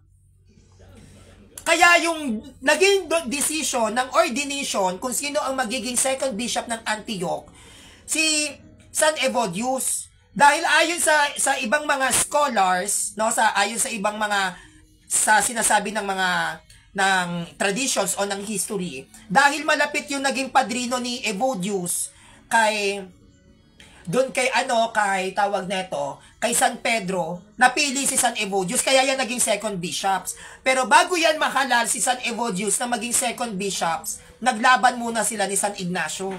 Labanan yan! Pero itong si San Evodius, ayon sa mga nabasa ko na mga articles regarding kay San Evodius, hindi siya ganon kasikat. Kaya kahit na siya yung nagbansag, na tatawagin kayong mga Kristiyano, kayong mga nasa Antioch kayo, hindi siya basta-basta lumaganap. Lumaganap ang bansag na Christianity at lalong nakilala ang bansag na Katoliko sa atin dahil kay San Ignacio. Dahil si San Ignacio ay sikat na manunulat, dalubhasa na manunulat yan. Hindi basta-basta si San Ignacio. Imagine ninyo, para pumabor si San Pedro, natatawaging Catholic yung mga mananampalataya, yung nagbansag si San Ignacio ng natatawaging Katoliko ang tayong mga Kristiyano Katoliko, buhay pa si San Pedro. Hindi pa pwedeng magbigay ng authority si San Ignacio dahil hindi naman siya yung may hawak ng magisterium during that time, si San Pedro. Kaya, yang salitang Katoliko na yan, na bansag sa atin, alam niya ni San Pedro. Kailangan niyang aprubahan. Faith alone ba si San Ignacio? Hindi. Faith alone ba si San Evodius? Hindi. Nasaan ba yung mga obispo na yan? Nasa Antioch. Asan ang Antioch? Nasa Bible. Paano magiging faith alone ng early Christian? San Ignacio na lang. Hindi faith alone yan. Yung Catholic na pangalan natin, na binansagan ni San Ignacio, inaprubahan ni San Pedro yan dahil lang nag-ordain kay San Ignacio si San Pedro. Paano nangyari na na faith alone si San Pedro at saka sila San Pablo, magkakasama yan. Kahit si San Evodius, hindi yan faith alone. Sa sobrang pamamalakaya nga ni San Evodius, di ba, pinatay? Sa sobrang pamamalakaya ni San Ignacio, pinatay yan. Ang alam ko, pinakain yan sa leon. Sa isang stadium. Pinakain sa mga leon yan habang pinanonood siya ng libu-libong mga pagano. Ginawang katuwaan yan si San Ignacio. Imagine niyo, ganun siya katalino. Walang matalinong faith alone. Tandaan nyo yan. Walang matalinong Bible alone. Dahil ang tunay na matalino at ang tunay na dalubhasa, hindi yan alone. Broad-minded ang mga yan. They are open into science. They are very open into pagan beliefs and tradition. They are very open into other religion beliefs. Pinag-aaralan nila yan lahat. Yan ang mga scholars. Hindi yan pwede. Walang Bible scholars na alone. Walang Bible scholars na nakakulong lang sa Biblia. Wala. Tatandaan nyo, ang mga scholars, yan ay hindi Bible alone. Yan ay open sa kasaysayan. Magpakilala nga kayo ng mga scholars na walang alam sa history. Meron bang Bible scholars na walang alam sa history? Kung tayo ay pupunta sa Rome, sa Vatican, ando doon ang mga Islam, ando doon ang Judaism, nandoon ang tayong mga Katoliko, ang pinag-uusapan doon, traditions. Nag-open up ang mga Muslim ng kasaysayan nila sa Pope kung paano sila nagsimula. Ang Judaism, nag-open din doon sa Pope kung paano ang naging tradisyon ng mga Israelita sa kanila sa panahon ng Lumang Tipan. Kaya ang mga nagdedebate pagdating sa usaping relihiyon ay yung mga religion talaga. Mga religion talaga. Ano yung mga religion talaga? Muslim, Katoliko, Judaism. Kaya nga Abrahamic religion. Pero under ng Protestant, ang mga kinikilala na Protestant ng Catholic Church is the Lutheran Church and Anglican Church. Kasi may mga traditions yan sila. Tandaan nyo, si Martin Luther ay humarap sa council ng Catholic Church at nakipagdebate yan. Kaya yung mga Bible scholar ng Lutheran Church, ini-invite ng Catholic Church yan, nagdebate yan, even ng Anglican Church. Pero yung Baptist, no, SDA, born again, hindi yan kinikilala ng ano. Hindi yan kinikilalang protestante sa buong mundo. Meron tinatawag tayong early Christians Protestant. Yung mga sinaunang protestanteng Kristiyano, yan yung mga Lutheran Church. Kasi syempre, bahagi ng kasaysayan yan eh. Diba? Bahagi ng kasaysayan na ang ama ng protestante ay si Martin Luther. At dahil kay Martin Luther, kaya nagkaroon ng protestant, kaya ang ginagawa ng Catholic Church, dahil ama ka ng protestante, lahat ng mga scholars ninyo, kailangan dumibati kayo sa Catholic Church. Kaya nagkakaroon yan ng debate. Ang Anglican Church, nakakausap nila ang Pope. Si King Henry VI, literal niyang nakakausap ang Pope para-parapan. Sila naman ang bumuo ng KJV translations. Ini-invite yan ng debate. Kailan in-invite? Ng World Religions ang INC para dumebate. Sige nga. Napaunlakan ba ang born-again Christians sa World Religions debate? Hindi. At na nagpapasimula ng World Religions debate, Catholic Church, Vatican, ini-invite ang mga religion na i-present ninyo ang inyong mga traditions. Kaya nga kung titignan natin, di ba, ang Pope nagpupunta sa mga pagan country, nagpupunta sa mga Muslim country o Islam country, nagpupunta ang Pope sa mga bansang aktivista kagaya ng China. Pero, try ng ibang Protestant pumunta, ewan ko lang kung di sila matsugi. Pero very open sila sa Pope. Bakit? Kasi ang Pope, kapag yan ay nagpapatawag ng meeting sa iba't ibang bansa, ang ginagawa ng Pope, pinakikinggan niya yung mga kasaysayan na pinagmulan ng mga religion na yan. Religion ng mga religion. Very open ang Pope makinig sa history ng Buddhist, sa history ng Hinduism, sa history ng Islam, sa history ng Judaism. Napaka-open ng Catholic Church pagdating sa mga ganyan. Kaya kapag ang Pope bumababa sa mga bansang hindi Katoliko, tignan nyo yung welcoming ng mga Pangulo. Tignan nyo kung paano siya tinatanggap ng mga bansang hindi Kristiyano. Kasi nga, malapit ang mga hindi Kristiyano sa Catholic Church.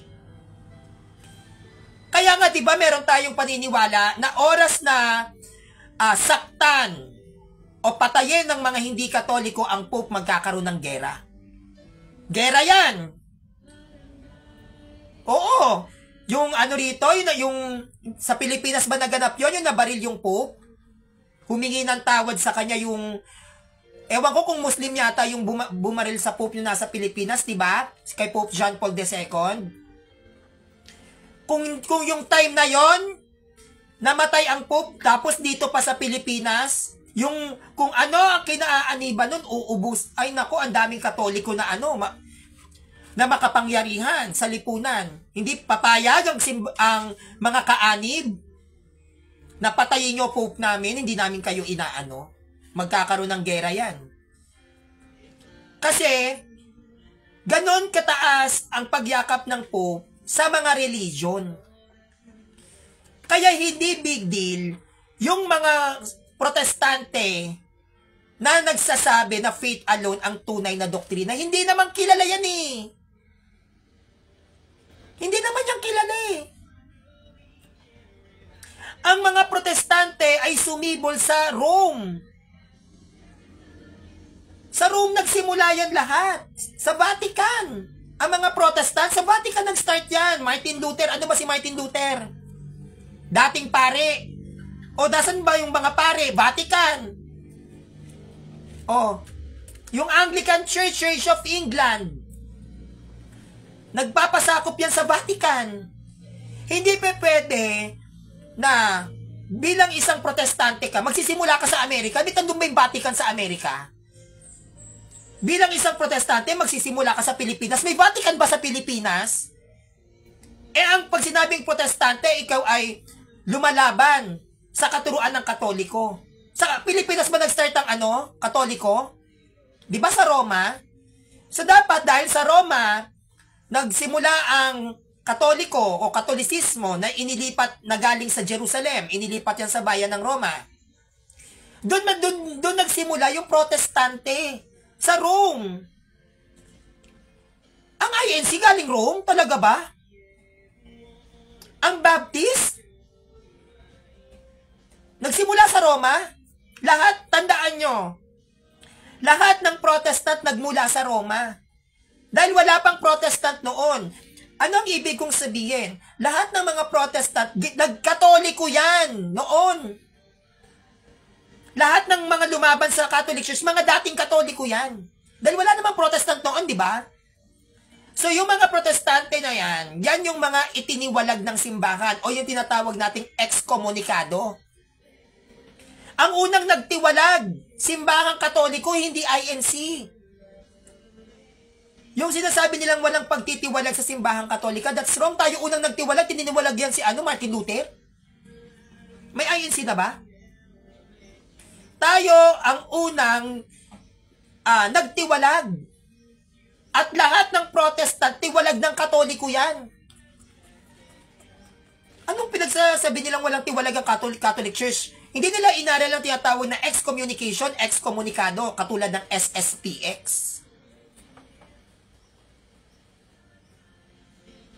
Kaya, yung mga turo nila, lalo na mga protestanteng tatag sa Pilipinas, hindi yan nakakatakot. Kahit mag-faith alone pa yan. Sabi ko nga po sa inyo, pwede kayong makipaglaban na walang sitas. Tignan nyo ko, sumitas ba ako? Diba? Hindi. Pero naiintindihan nyo. No? Naiintindihan nyo. Nag-Bible ba ako? Hindi. Gumamit ako ng Bible. Kaya kong labanan ng mga sulpot nang hindi ako gumagamit ng Biblia. Latagan ko lang ng history yan. Kaya yung tawag neto, yung mga Protestant na yan, yung nagsasabing ang katuruan daw nila ay faith alone, ito daw ang dapat nating paniwalaan, maging faith alone tayo. Wala pong faith alone noon. Lahat po ng Protestante faith alone. Ipakilala nyo nga po ako sa Protestanteng hindi faith alone. Lahat ng Protestant faith alone, pare-pareho lang yan sila. Bakit? Kasi Bible alone eh. Paano ka mag-faith alone kung hindi ka gagamit ng Bible? Kaya lahat ng Bible alone, faith alone. Kaya nga yan ay kasama sa 5 solas ni Martin Luther. Si Martin Luther ang nagturo niyan. No? Faith alone. Na tinatawag nating sola fide. Bible alone. Tinatawag nating sola scriptura. Grace alone. Tinatawag nating sola gratia. Christ alone. Tinatawag nating sola Christi. Glory to God alone. Tinatawag nating sola Deo Gloria. Yang 5 solas na yan, including the Bible alone and the faith alone, it was started 16th century under the Lutheran Church na pinasimulan ni Martin Luther.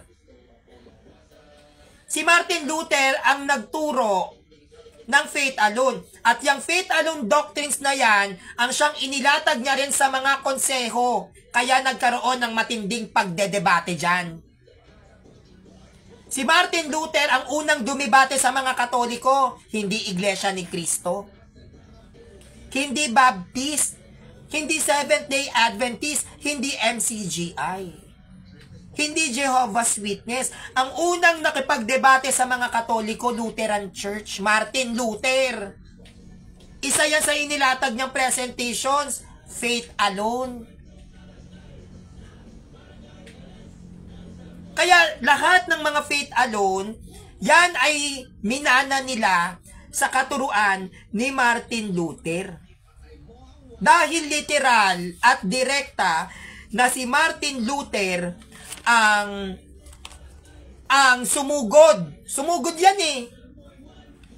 Sa simbahan dyan sa Germany, Wittenberg, if I was not mistaken, sumugod yan. Gumawa yan ng 95 thesis. Nag-complain yan sa simbahan. Literal. Kaya nga siya ang ama ng protestante, siya talaga yung naglakas loob. Solemn night yan. Sumulat yan sa Vatican. Tapos in-invite yan. Si Martin Luther, in-invite ng Vatican yan. Kasi nga, syempre, Agustinian priest. Agustinian monk. So, pumunta siya ng Vatican. Nakipag-ano yan, bardagulan yan sa mga, sa mga councils. Talagang debate kung debate.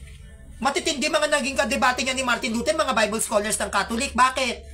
Bible scholar ng Catholic Church si Martin Luther noon. Yang si Martin Luther, nung hindi pa yan nagtatatag ng Protestant, Bible scholar ng simbahang Katoliko yan, kaya matalino yan. Sa sobrang galit niya sa Catholic Church, sa sobrang galit niya sa Catholic Church at hindi niya matanggap yung kanyang pagkatalo. Syempre, ilan ng Bible scholars natin, mag-isa lang siya. Diba? Hindi nagkaroon ng debate. Hindi niya matanggap. Nagtago yan. Pinahanap yan ng mga gobyerno. Papatayin dapat yan. Martin Luther? Papatayin. Bakit? Dala-dala niya yung Latin Vulgate Bible natin. May kopya siya. Ngayon, nagtago yan sa Wittenberg, Germany. Yung nagtago doon si Martin Luther, kasama yung kanyang napangasawa. Napangasawa niya, madre. Madre na pangasawa niyan, bata pa. So, nung nagtatago yan, dahil hinahunting siya ng mga government, no? Hinahunting siya, heretical eh. Yung mga heretical noon, pinapatay ng gobyerno. Pinapatay. So, habang siya nagtatago, doon siya bumubuo ng mga translations. Doon niya dinagdag yung salitang alone, alein. Yang pagdadagdag at pagbabawas ni Martin Luther, naganap yan sa Germany, Wittenberg. Walang Bible alone noon. Walang faith alone. Yang alone na yan, dinagdag lang ni Martin Luther yan. Kaya meron kayong mababasa sa mga Protestant translations, may pananampalataya lang. Yang pananampalataya lang, yan ang dinagdag ni Martin Luther. Glaube alein. Sa salitang German, glaube alein, alein alone. Glaube, if I was not mistaken, pananampalataya.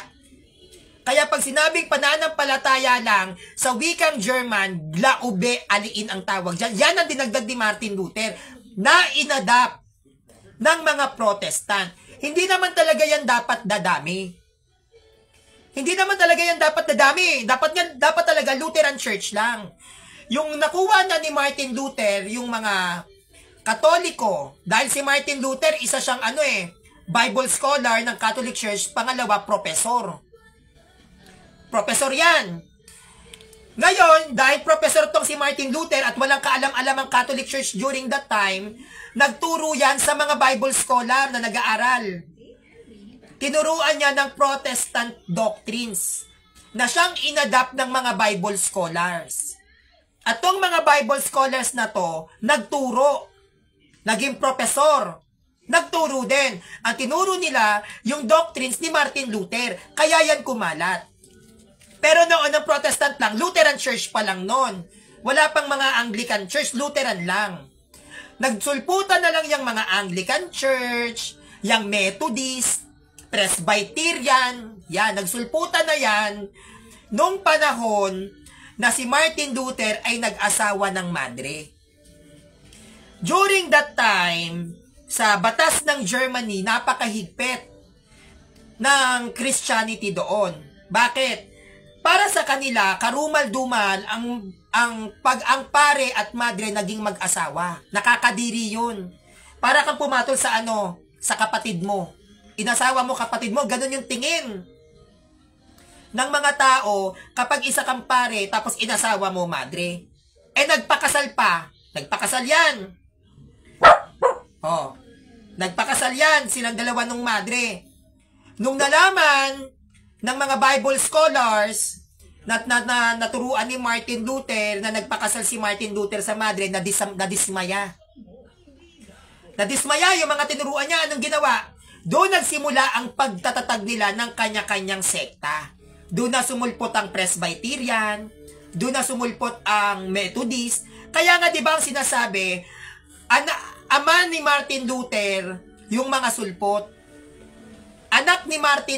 Anak ni Martin Luther, mga protestante. At ang ama ng protestante, si Martin Luther. Bakit? Kaya yan dumami. Dahil kay Martin Luther. Yung mga matatalinong protestante, nakaanib niya na kanyang tinuruan, dahil nadismaya at nandiri, kasi nga si Martin Luther ay nagpakasal sa isang madre, ang nangyari dyan, nung nadismaya yung mga naturuan niya, nagtatag ng kanya-kanyang iglesia. Diyan na sumulpot ang Church of England, sumulpot ang Presbyterian, ang Methodist, Baptist, nagkabit-kabit hanggang sa Pilipinas, nagkaroon ng Iglesia ni Cristo 1914, tatag ni Felix Manalo. Kaya hindi pa pwedeng i-claim ng mga Protestant na ang kanilang mga doktrina ay accurate at matibay. Bakit? Dahil ang kanilang mga doctrines ay hiram na doktrina lamang kay Martin Luther. All the doctrines regarding about the solas, most especially the Bible alone and the faith alone, it was started and it was first preached. No? It was first preached by Martin Luther. Even sa mga Islam, ang kanilang mga naabutan at nasaksihan ng mga Kristiyanong mananampalataya is the Catholic Church. Walang naabutan ang mga Muslim na protestante nung panahon na sila ay sumibol. Even sa Judaism, dahil sila ang nauna sa panahon ng Lumang Tipan, wala po silang nasaksihan na protestant. Ang Kristiyanong kanilang nasaksihan ay ang Catholic Church. Kaya hindi pa pwede na maging legit ang doctrines ng mga Protestant, most especially kung na-establish sa Pilipinas. Hindi pa pwedeng maging legitimo ang doktrina ng mga Protestante dahil during that time, religion lang ang umiiral. Ano yung mga religion na umiiral during that time? Islam. Islam is a religion. Judaism is a religion. The Catholic Church is a religion. And these three religions, they called it Abrahamic religion. Merong Hinduism, merong Taoism, merong Buddhist, may Judaism, lahat ng mga religion na ito, lahat yan may traditions. Kaya nga ang mga Muslim, meron silang Islamic calendar, may Ramadan. At yung Ramadan na yan ang isa sa traditions ng mga Islam na kung saan ito ay nagmula pa sa panahon na hindi pa nabubuo ang Quran. Nauna ang Islam kesa sa Quran.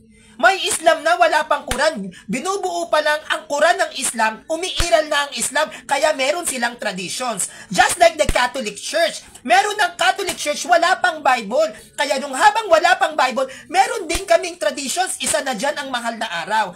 Ganon din ang Judaism. Hindi pa nabubuo ang aklat ng Tanakh.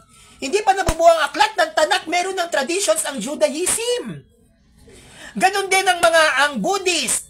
Ganon din ang Hinduism. Lahat ng klaseng religion, hindi pa nabubuo ang sarili nilang mga aklat, umiiral na ang religion nila. Kaya yon ang tinatawag na tradisyon. Kaya kung papansinin ninyo, ang bawat religion na legit ay may kanya-kanyang aklat yan. Kaya kahit na anong gawin nyo, mga protestante kayo, hindi kayo kikilalanin ng mga kinikilalang religion sa buong mundo dahil lahat kayo ay produkto lamang ni Martin Luther. Ang may karapatang mag-question pagdating sa isang pananampalataya ay ang mga religion. Dahil ang mga religion na ito ay may kanya-kanyang tradisyon na dapat yan pinagkukumpa-kumpara. Kaya kung papansinin ninyo, ang INC, panay bira sa Catholic Church, hindi nila kaya ang mga Muslim. Ang INC, panay bira sa Catholic Church, pero hindi nila mapatunayan pagdating sa Jerusalem, nandoon Muslim at saka ang Judaism.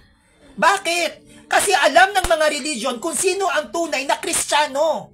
Nasaksihan at naabutan ng mga sinaunang Muslim, kahit dito sa Pilipinas, ang pagsibol ng Christianity at kung sino ang tunay na religion. Kaya ang tunay na may accurate doctrines, ang tunay na may kinikilalang aral, pagdating sa Christianity, the Catholic Church. Kaya bakit kayo maniniwala sa Protestant? Like what I've said, Protestantism, nagsimula kay Martin Luther, and Martin Luther is the father of Protestantism. At ang mga protestanteng ito ay nagsulputan, nagsibulan, simula nung si Martin Luther ay nagpakasal sa isang madre. Doon sila nagkanya-kanya sila ng tatag. At yung mga nagtatag na ito na mga protestante ay dating estudyante lahat yan ni Martin Luther. Kaya nga yung Baptist, Di ba? Produkto ng Anabaptist. Ang Anabaptist, yan ang early Christians ng mga Baptist. At itong Anabaptist, ang adaptations ng faith alone doctrines nila at Bible alone doctrines nila, Martin Luther.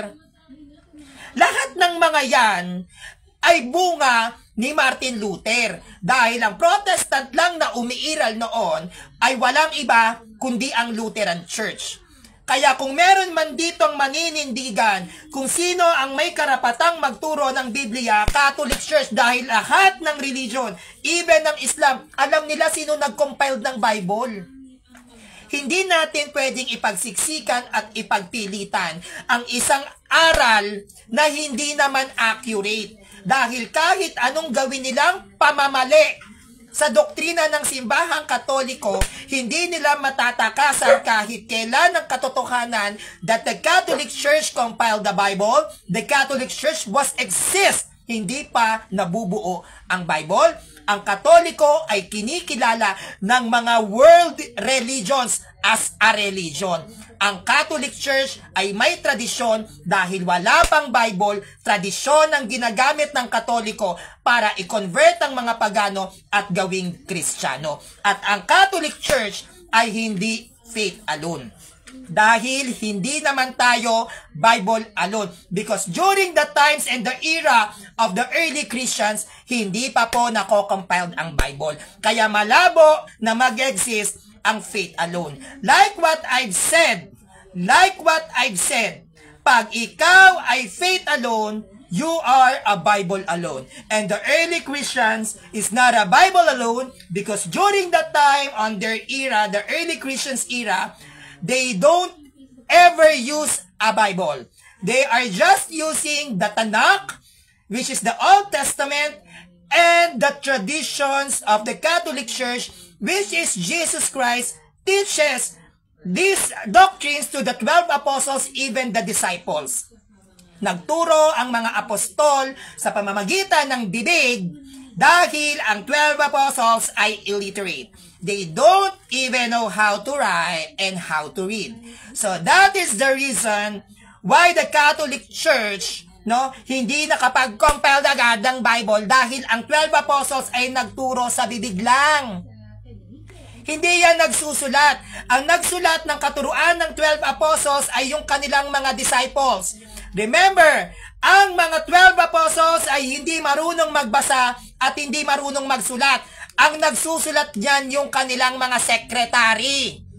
Kaya hindi pwedeng mag-Bible alone. Paano magba-Bible alone ng 12 apostles? Hindi nga marunong magbasa. Paano magba-Bible alone ng mga apostles? Hindi nga marunong magsulat. Ang nagsulat ng mga kasulatan na nababasa natin ayon sa akda ng mga alagad, yung mga sekretary. Yan yung tinatawag na kung kay Pedro, Petrin. Mga Petrin, yan. Pag disciples ni Pedro, Petrin. Pag disciples ni Pablo, Paulinian. Pag disciples ni John, Johannine community. May kanya-kanyang mga disciples ang 12 apostles, and the disciples of the apostles, sila ang nagsulat ng itinuturo ng 12 apostles because the 12 apostles didn't know how to write and even to read. And when the disciples of the apostles, naintindihan nila ang tinuturo ng kanilang mga guro sa ilalim ng 12 apostles, isinulat nila yan. Ininterpret nila at na-interpret at naisulat ang tinuturo ng mga alagad sa panahon na kung saan medyo maluwag na ang pagyakap ng tao pagdating sa Christianity. Kasi noon, hindi pwedeng mag-iwan ng mga dokumento ang mga sinaunang Kristiyano sa panahon ng mga pagano sa bayan ng Roma dahil pag may nakitang dokumento ang mga pagano, papatayin ka. Kaya masyadong maingat ang mga sinaunang Kristiyano kung paano nila ipapakita ang kanilang pananampalataya at kung paano sila mamamalakaya. Kaya ang ginawa ng mga sinaunang Kristiyano para lakipan ang kanilang pananampalataya ng paggawa, sila ay nagpinta at gumuhit ng iba't ibang larawan para sa paggamit sa pagtuturo. Kaya dyan nagsimula ang ating mga sacred images. Dahil hindi sila pwedeng magsulat kung ano at paano nila i-interpret ang katuruan na itinuro sa kanila ni Kristo, gumawa ng mga password ang mga sinaunang Kristiyano katulad ng yung isda. Yung isda na pininta doon na makikita sa mga katakomba ng Catholic Church, si Jesus Christ yun. Yun ang mga symbols na ginamit ng mga early Christians kung kailan sila magtitipon-tipon para magsagawa ng banal na hapunan sa mga katakomba. Kaya ang mga 12 apostles ay hindi yan marunong magbasa, hindi yan marunong magsulat. Kaya hindi rin sila pwedeng maging Bible alone. Paano nga sila magiging Bible alone? Hindi nga sila marunong magbasa. Kaya ang ginawa ng mga 12 apostles, sila sa kanilang mga disciples na marunong magsalita ng Grego, yan ay kanilang laging bit at kasama na siyang nag-i-interpret kung paano ipapaliwanag yung sinasabi ng mga alagad. Why? Because the 12 apostles didn't know how to speak Greek. The 12 apostles are Aramaican. Like what I've said, they are illiterate. Siguro meron silang naiintindihan mangilan-ngilan sa mga wikang Grego, but in fluency, hindi sila marunong. Kaya ang ginagawa noon sa panahon ng mga alagad, pag sila ay nagtuturo sa bayan ng Roma, yung mga disciples nila na marunong mag-Aramaic at mag-Grego, sila yung nagtuturo sa mga Greek na tao na nasa Rome, kaya yan na-convert. Kaya hindi yan pwedeng maging faith alone. Dahil ang faith alone ay mga Bible alone. At wala pang Bible noon. At kahit may Bible na noon, hindi mababasa ng 12 apostles because these apostles, they don't even know how to read and to write. Sino ang magsusulat? Ang 12 apostles hindi nga marunong magsulat. Sino makaka-appreciate ng Bible? Ang 12 apostles hindi marunong magbasa. Hindi sila pwedeng gumamit ng Bible kasi kung gagawa sila ng aklat mismo, sila magsusulat. Eh hindi nga marunong magsulat. And secondly, most of the writings inside the New Testament was written in Greek. And these 12 apostles didn't know how to write. Kaya ang mga sumulat sa New Testament are the disciples of the 12 apostles. Matthew is the disciples of Peter. May mga secretary yan. May mga translator yang mga yan. So, how come that these 12 apostles are faith alone and during that time, there is no such thing as Bible? Kaya hindi tayo dapat pumapayag na lumaganap ang aral ng faith alone because the early Christians, they are not a faith alone. Tatandaan natin yan. Hindi pa ako naglalatag ng sita sa inyo. History lang ang kinikwento ko sa inyo. No? Kaya like what I've said, research. No? Comparison. Kung ang faith alone ay Bible alone, during the time of the 12 apostles, gumamit ba ng Bible? No. Because the 12 apostles are illiterate. They don't know how to read and how to write. At yung mga buhay pa yung mga alagad, hindi pa na isusulat yung tinuturo nila. Nagsimulang isulat ang mga katuruan na ikinakalat ng 12 apostles, patay na sila. Hindi nga nila alam na may Bible na nabuo eh. Hindi nga alam ni Christ na may Bible na nabuo. Dahil patay na siya, wala pang Bible. Even the 12 apostles, hindi nila alam na binuo ng Katoliko ang kanilang mga aral. Dahil patay na sila, wala pang Bible. Dahil nung namatay sila, tsaka pa lang nagsulat yung mga disciples na tinatawag na disciples of John, Johannine community, disciples of Peter, Petrine community, disciples of Paul, Paulinian community. May kanya-kanyang mga disciples ang 12 apostles. At itong mga disciples na to, nung sila ay namatay, ang siyang nagpatuloy ng kanilang pamamalakaya. At tong pamamalakaya na ipinakita ng kanilang mga disciples, yan yung may gawa. Kaya faith with works, no? Kaya faith with works tayo. Hindi tayo patay na mananampalataya. Dahil even si Apostle James, no? Hindi siya faith alone. Why? Because there's no such thing as Bible during their time. Wake up call. Very basic ang presentations. Hindi siya mahirap maintindihan. At hindi rin naman din kabawasan kung i-research nyo kung ano yung kasaysayan. Like what I've said before we end up this live, wala pong dalubhasa na hindi alam ang history. Lahat ng scholars, they know the history. Lahat ng Bible scholars, they know the history. And these histories are commonly used na ginagamit nila para patunayan at tindigan na ang kanilang mga paniniwala ay accurate. Hindi ka pwedeng makulong lang sa isang aklat. Kinakailangan makulong ka din, kinakailangan mapuntahan mo din kung ano ang sinasabi nung nakaraan. Bakit? Dahil kapag ikaw ay pupunta sa nakaraan, it means ito ay naganap. Ito ay nangyari. Wala pong scholar na walang alam sa history. Wala pong scholar na book alone. Walang book alone na scholars. Wala pong scholars na nakatuon lang sa iisang aklat. Lahat ng mga scholars, lahat ng mga Bible scholars, they are a wild reader. Lahat ng libro, binabasa niyan. At mas lalong nakafocus at nakaprone ang mga scholars sa kasaysayan. History ang isa sa pinakamalaking at pinakamahalagang batayan ng mga dalubhasa. Dahil kung ikaw ay pupunta sa kasaysayan, yan ay lihitimong naganap. At pag yan ay lihitimong naganap, yan ay 100% na totoong nangyari. At pag yan ay totoong nangyari, 100% tama ang paniniwala mo.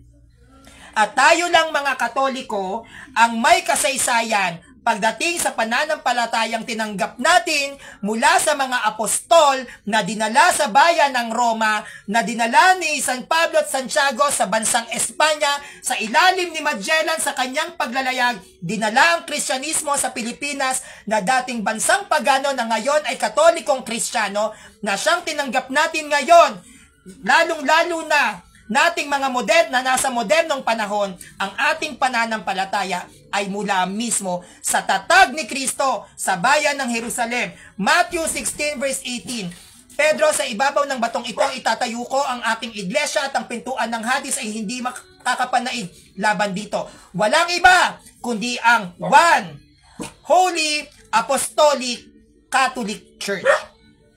Tayo lang po ang tunay at totoong Kristiyano na nasa ilalim ng relihiyong Kristyanismo na siyang pinaniniwalaan at niyayakap ng iba't ibang kinikilalang relihiyon sa iba't ibang dako ng daigdig.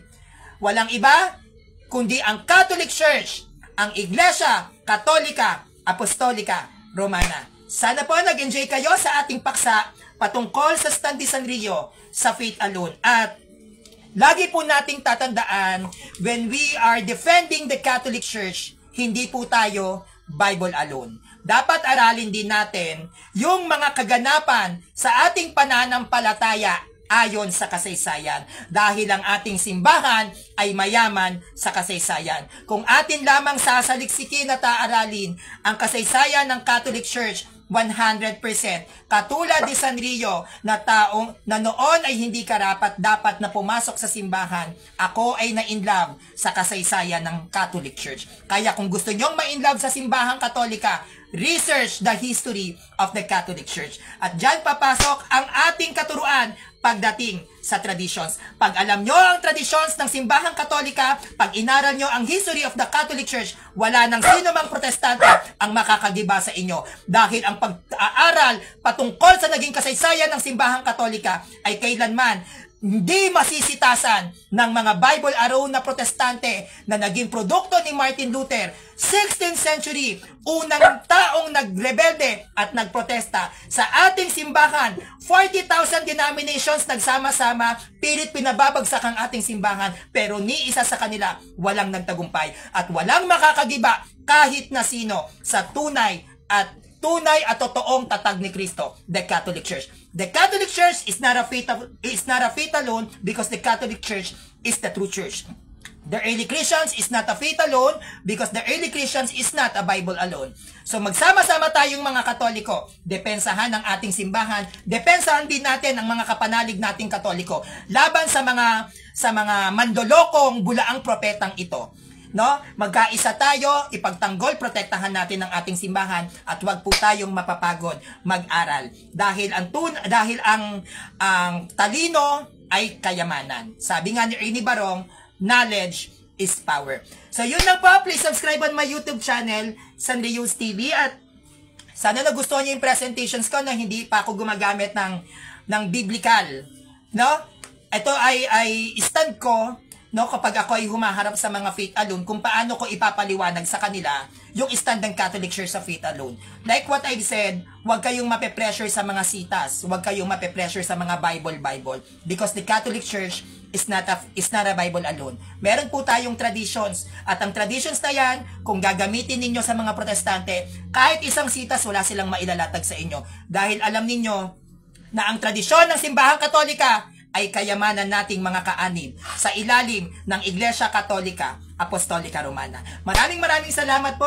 Pagpalain po nawa kayo ng Panginoon. Salamat sa inyong pagsuporta po sa akin, lalong-lalo na sa mga kapanalig ko. And shout out sa lahat ng mga kaanib ng Ave Maristela Catholic Defender. My name is Sanrio, ang founder ng Catholic Defender ng Ave Maristela na nag-iiwan ng isang salita. Hindi tayo protestante, kaya wala tayong dapat katakutan sa kanila. No? Yun na po, please subscribe on my YouTube channel, Sanrio TV. Maraming salamat po sa inyong panonood.